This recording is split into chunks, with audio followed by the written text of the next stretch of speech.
বঙ্গোপসাগরের দক্ষিণ পশ্চিম ভাগে তৈরি হয়েছে গভীর নিম্নচাপ, যেটি শক্তি বাড়িয়ে ঘূর্ণিঝড়ে রূপান্তরিত হতে পারে।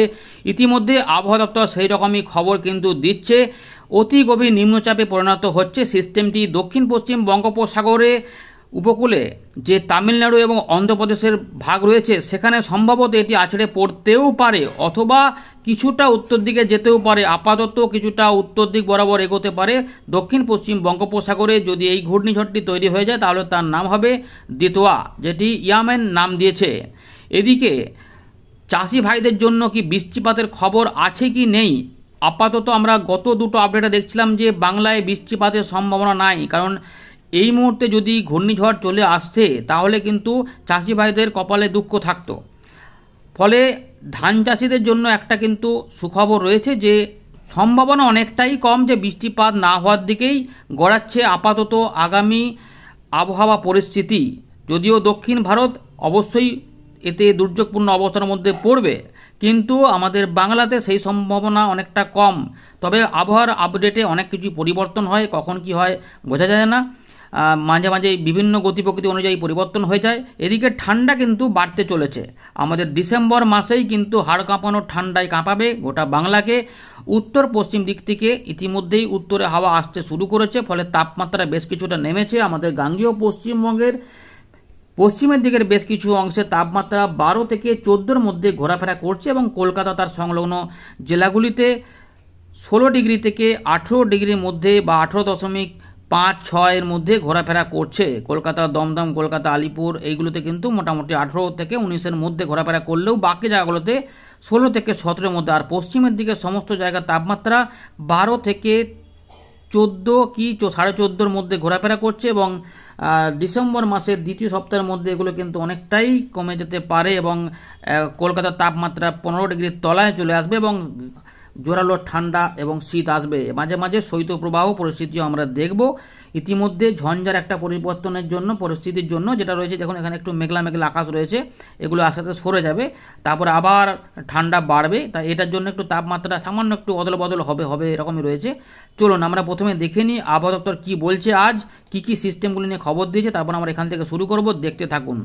আমরা এখন আপনাদের দেখাবো 27শে নভেম্বর সকাল 5:30টার সময় ন্যাশনাল বুলেটিন নাম্বার 12, যেখানে বেশ কিছু গুরুত্বপূর্ণ তথ্য প্রকাশ করেছে ভারতীয় মৌসুম ভবন। ঘূর্ণিঝড় সেনিয়ার বা সাইক্লোনিক স্টর্ম সেনিয়ার ইতিমধ্যে ইন্দোনেশিয়ার উত্তর পূর্ব দিকে অবস্থান করেছে, মালাক্কা সংলগ্ন মালাক্কা প্রণালীতে, এবং এইটা কিন্তু আস্তে আস্তে কিছুটা ঘুরে যাবে। এটা বলেছে যে দক্ষিণ পূর্ব দিক বরাবর কিছুটা এগিয়ে গিয়ে এটা শক্তি ক্ষয় করে ডিপ ডিপ্রেশনে পরিণত হওয়ার পরে এটি 27 তারিখ সন্ধ্যেবেলার মধ্যেই, অর্থাৎ বৃহস্পতিবার সন্ধ্যাবেলার মধ্যে এটি গভীর নিম্নচাপের রূপ নিয়ে তারপর আস্তে আস্তে শক্তি ক্ষয় করাবে।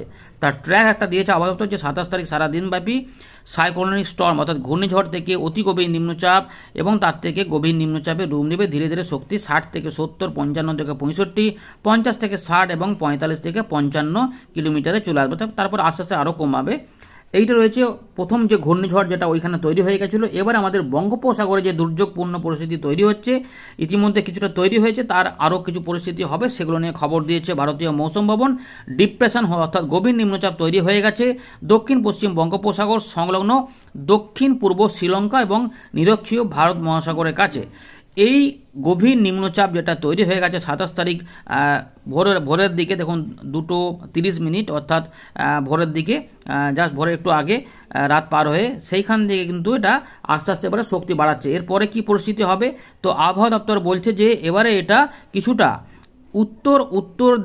উত্তর পশ্চিম দিক বরাবর এগিয়ে যাবে দক্ষিণ পশ্চিম বঙ্গোপসাগর সংলগ্ন শ্রীলঙ্কা, এবং তারপরে এটি আরও শক্তি বাড়াবে, intensify further into a deep depression, অর্থাৎ অতি গভীর নিম্নচাপে পরিণত হবে 12 ঘন্টার মধ্যে।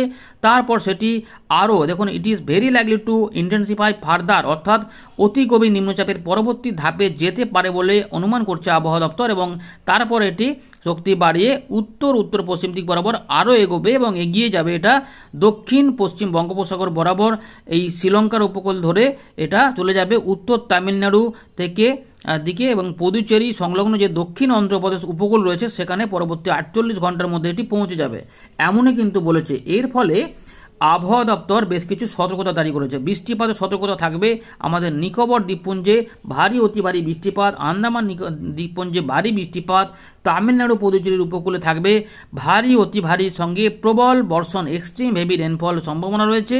এর পাশাপাশি অন্ধ্রপ্রদেশ উপকূলে কিছুটা ভারী থেকে অতি ভারী বৃষ্টিপাতের সম্ভাবনা, অর্থাৎ তামিলনাড়ু এবং অন্ধ্রপ্রদেশ বিপদের ঝুঁকিতে কিন্তু রয়েছে এই মুহূর্তে। সিস্টেমটি সেখানে চলে যাবে এবং রায়লসীমা এখানেও কিন্তু ভারী থেকে অতি ভারী বৃষ্টিপাত হতে পারে 30 তারিখ পর্যন্ত সময়ের মধ্যে, এমনটা জানাচ্ছে ভারতীয় মৌসুম ভবন। এদিকে সমুদ্রে সতর্কতা রয়েছে আমাদের দক্ষিণ উত্তর আন্দামান সাগর, দক্ষিণ পূর্ব বঙ্গোপসাগর, দক্ষিণ পশ্চিম বঙ্গোপসাগর, মান্নান উপসাগর, কমরিন এলাকা, তামিলনাড়ু, পুদুচেরি, শ্রীলঙ্কার উপকূল এবং রয়েছে দক্ষিণ পূর্ব আরব সাগর, লাক্ষাদ্বীপ, মালদ্বীপ এবং সংলগ্ন কেরালার উপকূলে এখানে ঝড় বইবে। সমুদ্র যেহেতু উত্তাল থাকবে তাই আমাদের অন্ধ্রপ্রদেশ উপকূলে পশ্চিম মধ্য বঙ্গোপসাগরের কিছু অংশেও এর প্রভাব থাকবে, সেখানেও ঝড় বইতে পারে 50 থেকে 60 কিলোমিটার গতিবেগে, অর্থাৎ অতি গভীর নিম্নচাপের গতিবেগটা এখানে বলে দিচ্ছে, অর্থাৎ অন্ধ্রপ্রদেশের উপকূলে চলে আসবে এবং এখানে গাস্টিং সর্বাধিক 70 পর্যন্ত হতে পারে। কিন্তু ঘূর্ণিঝড় হলে তার গতিবেগ আরও বেড়ে যাবে এবং 1 ডিসেম্বর পর্যন্ত এটা দেখা যেতে পারে। তারপরে 1 ডিসেম্বর পর থেকে এটা আস্তে আস্তে শক্তি ক্ষয় করতে পারে। এবারে আরও পরিবর্তন হলে সেগুলো পরে জানা যাবে। আপাতত এইটুকু খবর দিয়েছে আবহাওয়া দপ্তর এবং যার জন্য মৎস্যজীবীদেরও এই সাগরের অংশগুলিতে কিন্তু সতর্কতা জারি করেছে। অর্থাৎ আমরা যদি বলি দক্ষিণ পূর্ব বঙ্গোপসাগর, দক্ষিণ পশ্চিম বঙ্গোপসাগর এবং পশ্চিম মধ্য বঙ্গোপসাগরের বিস্তীর্ণ এলাকা, শ্রীলঙ্কা বা মালদ্বীপ, লাক্ষাদ্বীপ, এই সমস্ত এলাকার যে কাছাকাছি এলাকাগুলি রয়েছে এখানে সমুদ্রটা উত্তাল হয়ে থাকবে, এমনটা রয়েছে। এর ফলে এই সমস্ত এলাকাতে ঝড় বৃষ্টি পরিবেশ থাকবে এবং আপনাদের দু একটা ছবি দেখাই ইতিমধ্যে ভালো করে দেখুন। ঘূর্ণিঝড় সেনিয়ার এই জায়গাতে অবস্থান করছে ঠিক ইন্দোনেশিয়ার কাছে মালাক্কা প্রণালী এদিকটাতে। এইখানে ঘূর্ণিঝড় তৈরি হয়ে গেছিলো, এই প্রথম বোধহয় এখানে ঘূর্ণিঝড় তৈরি হয়েছে। জেনারেলি এখানে হয় না, কিন্তু এখানে হঠাৎ করে একটা তৈরি হয়েছে ঘূর্ণিঝড় সেনিয়ার, যেটি এদিক আসার কথা ছিল উল্টো দিকে চলে গেছে। আর নতুন করে একটি ঘূর্ণিঝড়, যেটা পরবর্তীতে আমরা অনুমান করছিলাম যে এইটা দুর্বল হয়ে গিয়ে হয়তো এইটা শক্তি বাড়াবে, কিন্তু দেখা গেলো যে এইটাও ঘূর্ণিঝড় হয়ে গেল। আর এইটা ঘূর্ণিঝড় হতে চাইছে, যেটা আমাদের দক্ষিণ পশ্চিম বঙ্গোপসাগরে তামিলনাড়ু, অন্ধ্রপ্রদেশের উপকূলের দিকে এবং শ্রীলঙ্কার কাছে এটার প্রভাব দেখাবে। ইতিমধ্যে শক্তি বৃদ্ধি হচ্ছে। এই দেখুন ঘূর্ণিঝড় সেনিয়ার, তার এদিকে ব্যাপার। আর ওই ঘূর্ণিঝড়টা তৈরি হলে যেটা ইতিমধ্যে শক্তি বাড়াচ্ছে তার নাম হবে দ্বিতওয়াটা, কিন্তু যেটা হবে সেটা আমাদের ইয়ামেনের নাম দেওয়া।